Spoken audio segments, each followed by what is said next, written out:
प्रारंभ में ही रघुनाथ जी चित्रकूट में एक लीला करते। भगवान राम ने इस रामा अवतार में 99 रास पूर्ण किए और जब एक रास 100वां रास पूरा करने के लिए उन्होंने लीला प्रारंभ करी तो उस रास को इंद्र के पुत्र जयंत ने भंग कर दिया। कौन सी लीला थी कि एक बार चुनी कुसुम सुहाए, एक बार चुनी कुसुम सुहाए, एक बार चुनी कुसुम सुहाए, एक बार चुनी कुसुम सुहाए, निज कर भूषण राम बनाए, निज कर भूषण राम बनाए, निज कर भूषण राम बनाए, निज कर भूषण राम बनाए। एक बार चुन कुसुम सुहाए, निज कर भूषण राम बनाए। अब रघुनाथ जी अपना 100वां रास की ये लीला करने जा रहे थे। कौन सी लीला? रघुनाथ जी ने फूलों को इकट्ठा किया और अपने हाथों से उन फूलों का आभूषण बनाने लग गए और अपने हाथों से उन फूलों का आभूषण बनाया और क्या किया? हाँ, सीतहि पहिराए प्रभु सादर, सीतहि पहिराए प्रभु सादर, सीतहि पहिराए प्रभु सादर, सीतहि पहिराए प्रभु सादर, बैठे फटक शिला पर मादर, बैठे फटक शिला पर मादर, बैठे फटक शिला पर मादर, बैठे फटक शिला पर मादर। राम जी ने अपने हाथों से आभूषणों को बनाया और आभूषणों को बना करके माता सीता को पहनाया और इस फटिक शिला में बैठे हैं उस शिला में और माता सीता को आभूषण पहना रहे थे। जब ये लीला रघुनाथ जी कर रहे थे तो आकाश मार्ग से इंद्र का पुत्र जयंत निकला और जब जयंत ने यह भगवान की लीला देखी तो उसके मन में संशय आ गया कि क्या यही ब्रह्म है? अगर ये ब्रह्म होते तो ये माया के वशीभूत हो करके अपनी पत्नी को आभूषण बना करके ना पहना रहे होते। ये ब्रह्म नहीं है। अगर ये ब्रह्म है तो आज मैं इनके बल की परीक्षा लूंगा। और जयंत का बेटा कौवे का रूप धारण करके आया है। हाँ, सुरपति सुत धरि वायस वेशा, सुरपति सुत वायस वेशा, सुरपति सुत धरि वायस वेशा, सुरपति सुत धरि वायस वेशा, सठ चाहत रघुपति बल देखा, सठ चाहत रघुपति बल देखा, सठ चाहत रघुपति बल देखा, सठ चाहत रघुपति बल देखा। इंद्र के पुत्र जयंत ने कौवे का रूप धारण किया और कहने लगा आज मैं इनकी परीक्षा लेने के लिए जाऊंगा, इनके बल का मैं परीक्षण करूंगा। और कौवे का रूप धारण किया और वहां पहुंच गया जहां राम जी और सीता जी लीला कर रहे थे। और जाकर के क्या करता है?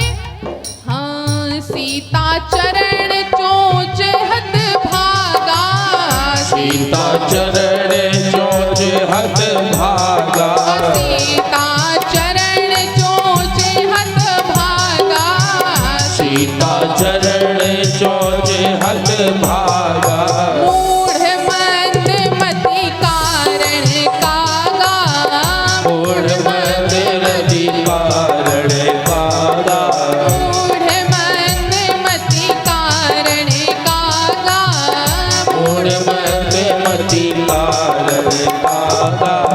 अब जयंत पहुंच गया वहां जहां राम जी सीता जी लीला कर रहे थे और जा करके माता सीता के चरणों में अपनी चोंच का प्रहार कर दिया। जैसे ही माता के चरणों में चोंच का प्रहार किया तो माता सीता के चरणों से रुधिर निकलने लग गया, रक्त निकलने लग गया। अब जैसे ही माता सीता के चरणों से रक्त निकला और रघुनाथ जी ने देखा तब उन्होंने क्या किया? हाँ, चला रुधिर रघुनायक जाना, चला रुधिर रघुनायक जाना, चला रुधिर रघुनायक जाना, चला रुधिर रघुनायक जाना। सीक धनुष सायक संधाना, सीक धनुष सायक संधाना, सीक धनुष सायक संधाना, सीक धनुष सायक संधाना। जैसे ही राम जी ने सीता जी के चरणों से रक्त देखा निकलते हुए और जयंत को भागते हुए देखा, राम जी समझ गए कि अच्छा ये देवराज इंद्र का पुत्र है और मेरे बल की परीक्षा लेने के लिए आया है, तो आज मैं इसको अपने बल की परीक्षा देता हूँ। जिस तिनके से राम जी माता के आभूषण बना रहे थे, उसी तिनके से एक धनुष बनाया और एक बाण बना करके जयंत के पीछे छोड़ दिया।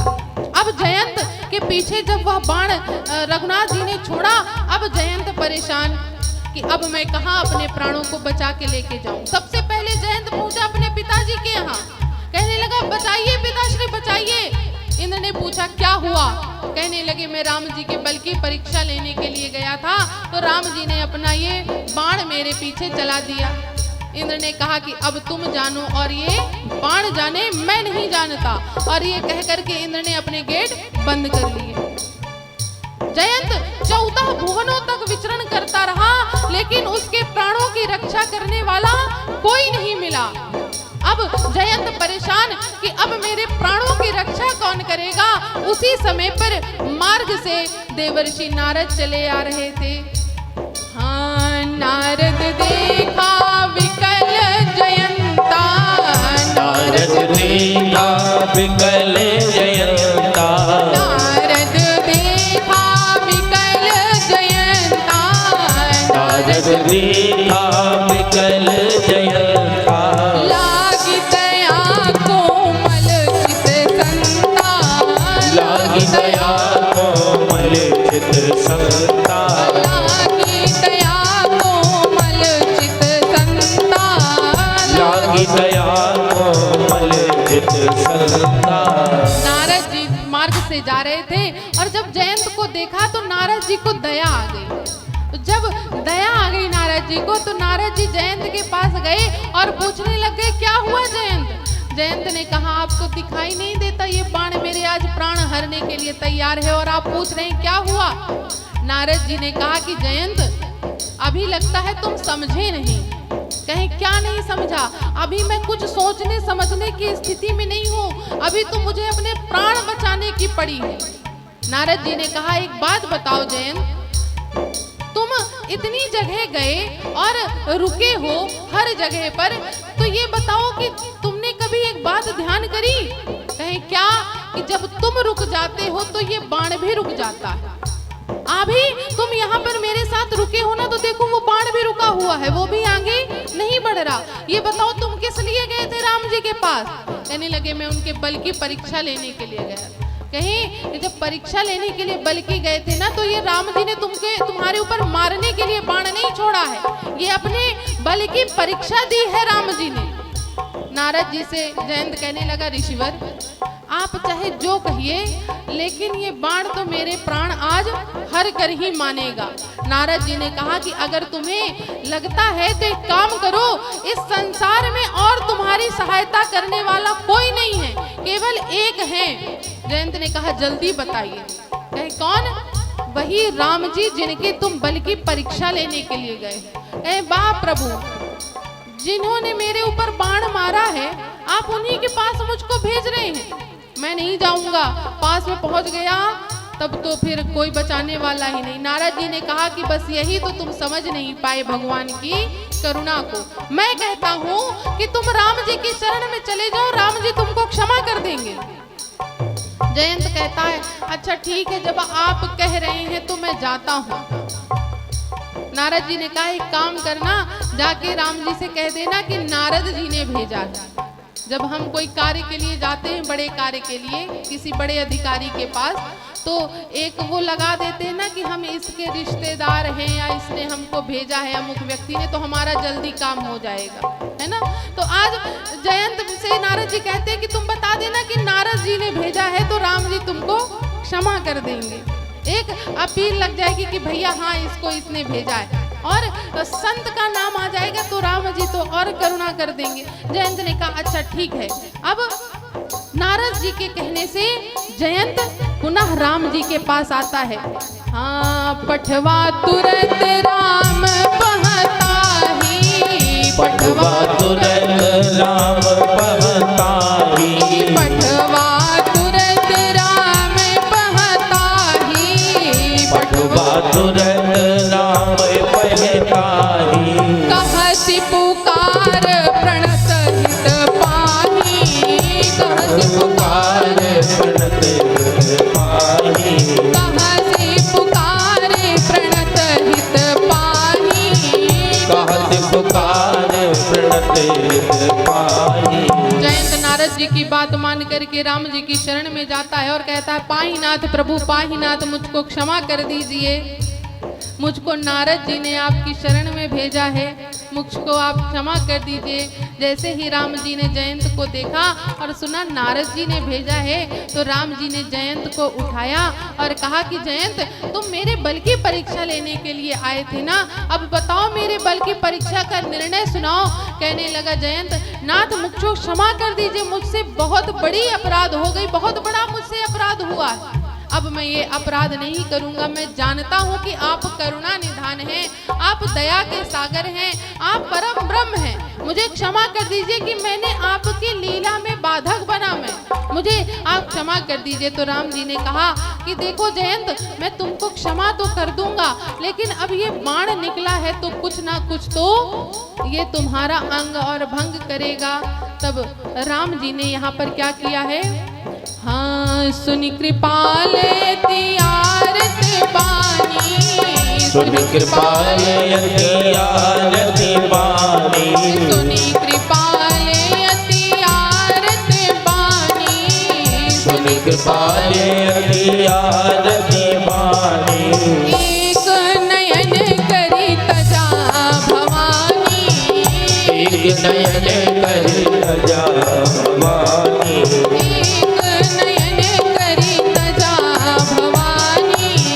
एक नयन करी तजा भवानी।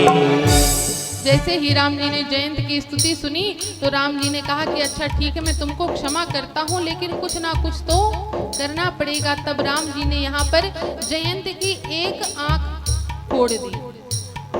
और एक निवेदन करें, यहाँ पर संतों का भाव है कि ये जो राम जी ने जयंत पर कृपा करी है ना, ये किसके कहने पर करी है, तो ये माता सीता के कहने पर करी। माता सीता देखिए रघुनाथ जी से दयालु है माता सीता। अगर हम आपको राम जी की शरण जाना है ना, उनकी शरणागति जल्दी प्राप्त करनी है, तो एक बार किशोरी जी से अर्जी लगा लीजिए तो हमको राम जी की शरण जल्दी प्राप्त हो जाएगी। अगर हमारे ऊपर सिया जी प्रसन्न हो गई, किशोरी जी प्रसन्न हो गई, तो हमारे सारे काम बन जाएंगे।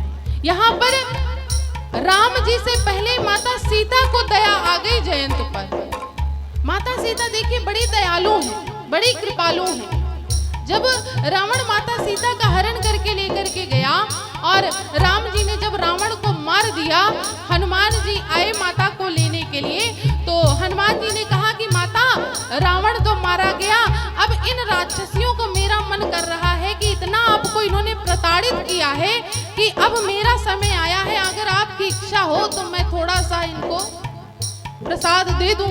तब यहाँ माता सीता ने कहा है कि हनुमान ये प्रताड़ना की अधिकारी नहीं है, इनको क्षमा कर दो, इनका कोई अपराध नहीं है। हनुमान जी ने कहा माता लेकिन आपको तो इन्होंने इतना प्रताड़ित किया। कहे हनुमान मुझे इससे कोई फर्क नहीं पड़ता, अंत में ये तो देखो आज कुछ नहीं कह रही हैं, हाथ जोड़ करके खड़ी हैं। वो सारी राक्षसियों के ऊपर माता सीता को दया आ गई। इतनी दयालु है किशोरी जी, बड़ी दयालु।